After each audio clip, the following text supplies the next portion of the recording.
Rusiyadan mart ayından etibarən xarici işçilərin işdən çıxarılması üçün əsaslar genişləndiriləcəkdir.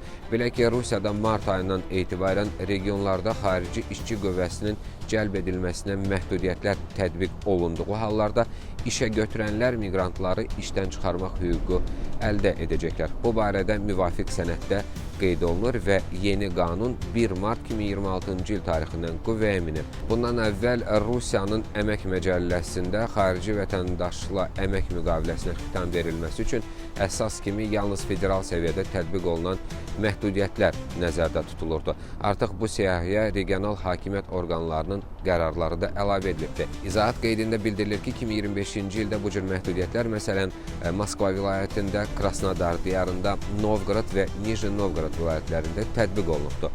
Həmin regionlarda qəbul edilmiş normativ hüquqi aktlara əsasən patent əsasında çalışan xarici vətəndaşların bir sıra fəaliyyət sahələrində işləməsinə qadağa qoyulubdur. Bu zaman işə götürənlər bir tərəfdən məhdudiyyətlərin yerinə yetirilməməsinə görə 1 milyon rublə qədər cərimə və ya fəaliyyətin dayandırılması riski ilə üzləşir. Digər tərəfdən isə xarici işçinin işdən azad edilməsi barədə qərar qanunsuz hesab edilə bilərdi.